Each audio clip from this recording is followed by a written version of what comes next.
Take one.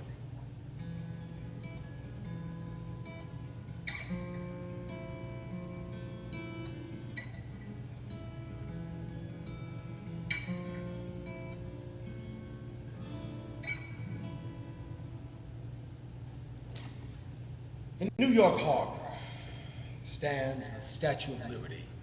She has 7 points on her crown, which represent 7 continents and 7 seas. That is to say, wherever you are on earth, on land or on sea. She holds in her hand a tablet and a torch. The tablet in her hand reads, "Give me your tired, your poor, your huddled masses yearning to breathe free, the wretched refuse of your teeming shore. Send these, the homeless, tempest-tossed, to me. I lift my lamp beside the golden door." Now, not too many miles away from this Statue of Liberty lies a city called the Bronx, the birthplace of the hip-hop culture. In the beginning, hip-hop was a local phenomenon, but in time, it grew to be one of the world's most common symbols of freedom. Freedom in musical expression, freedom in dance, freedom in dress. The wild running thread within the culture was the real concept of freedom. Hip-hop was born out of sheer impossibility. DJ Kool Herc and his sister Cindy set out to make money for her to get school clothes. The idea of the party, sparked by Cindy, turned out to be just what was needed for the Bronx at the time.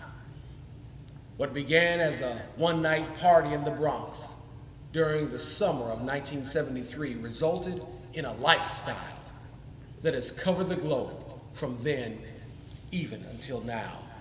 Now, as a preacher matriculating at American Baptist College, I signed up for this hip-hop theology class because I wanted to know just how the hip-hop culture intersected with the church culture.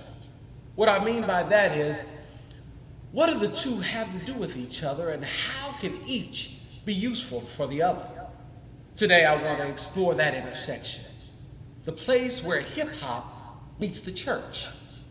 Bone Thugs and Harmony called this place the crossroads.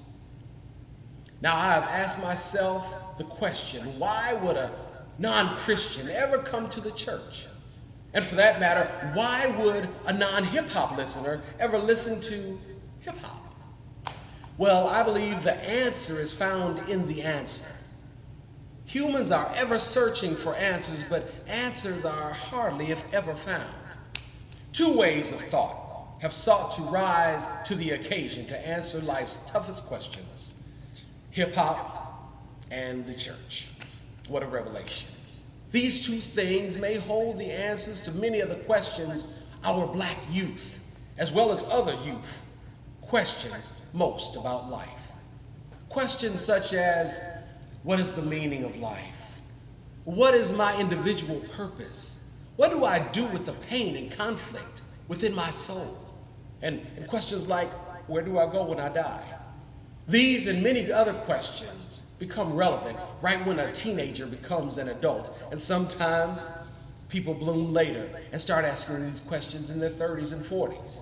Well, Kanye West states that Jesus walks with him. That's an answer.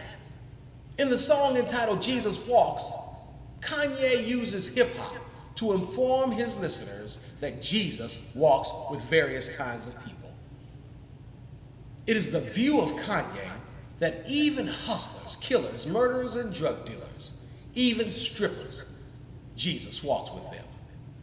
The church they seek to answer this same question.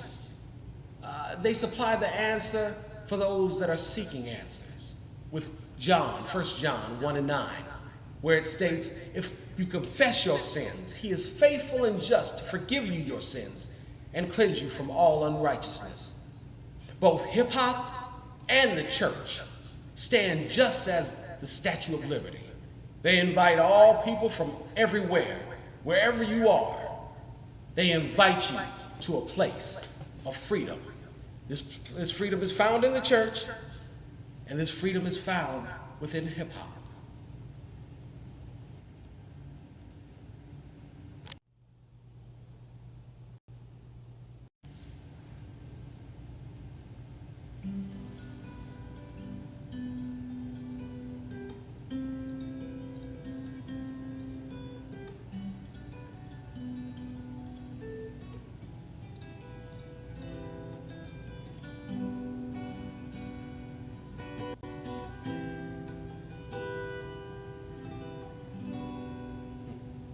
I've always loved music, loved rap, and of course, one thing I love also is kids.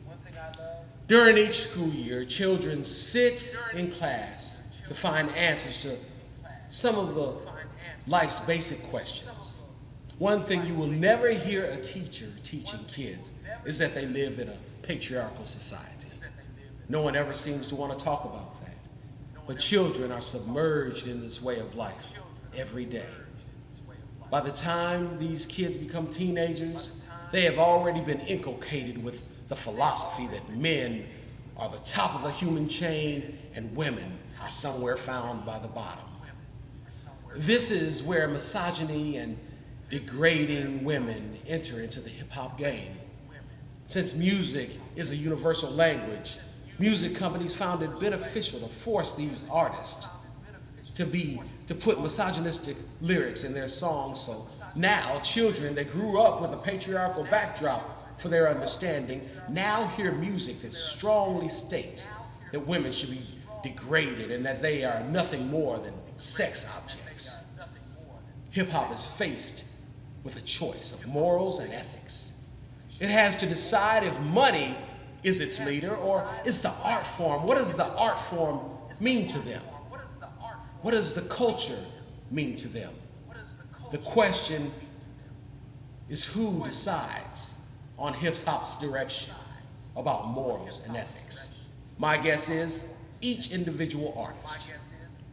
And so it is that, according to Dr. Dre, B's ain't S, but hoes and tricks. Lick on these nuts and suck the D. Get the F out after you're done. And I hope in my ride to make a quick run.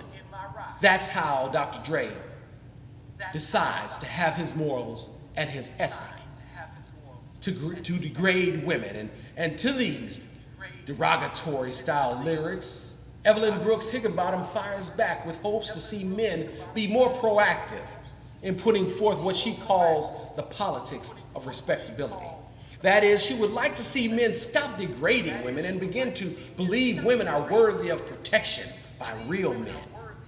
She would also like to see real men encourage the younger generation of males to follow suit in having an automatic code of ethics, an automatic code of conduct when dealing with women, where respectability is the standard. But as of today, we have so many rappers that I call prophets of the hip-hop church. They say things like, wait till you see my D, and until these B's crawl. Like it or not, they are teaching a way of thinking to our young men. They are teaching our young men to talk to women any old kind of way. They actually are teaching young men that this way of speech is what women want to hear and what women prefer. The way of thinking has been perverted. This reminds me of what Professor Tribble called in one of his lectures a rape culture. That is when the rap songs leave things free to choice and for people to have their own form of freedom, which sometimes hurt people. They use this freedom to act a fool, and freedom should never lead to a foolish result, but freedom to uplift women instead of insult and assault women. Rappers say things to create an environment for rape. What I'm trying to say is rappers say things to cause young men to think that they can do whatever, whenever they want to women. Hence, date rape may be a result. But rape is not the only crime that comes from, or people view coming from the hip-hop culture. Crimes of violence can be attributed to the hip-hop culture from some of the same rappers that may say, F the police. Well, they'll be the same rappers that say a B is a B. Trisha Rhodes, one of our assigned authors, writes that many conservatives of hip-hop refuse to accept that the ghetto is the systematic matrix of racial, spatial, and class discrimination that has defined black city life since the first half of the 20th century when the Great Black Migration dramatically reshaped America's cities.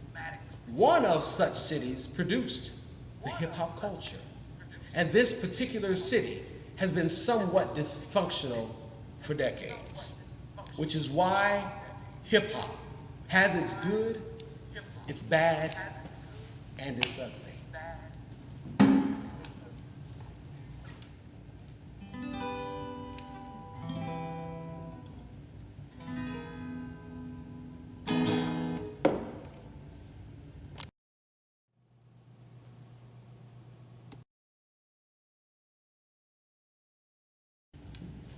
In conclusion, the hip-hop culture and Christian church intersect at the place where answers are to be sought.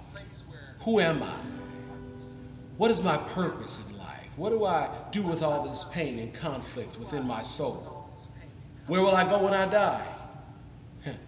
Hip-hop culture and the church stand to answer these questions. Can hip-hop culture be useful in the church? Well, yes. You see, hip-hop is simply a vehicle. The lyrics are the riders in the vehicle.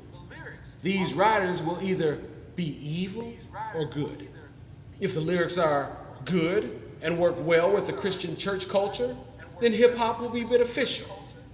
If the lyrics are filthy and have no moral or ethical significance, then no. That form of hip-hop should not be in the Christian church. Either way, hip-hop is here to stay. I can only pray that good, clean rap will save the day. Brian Frelix signing off. A little blue fire just for you. Take care.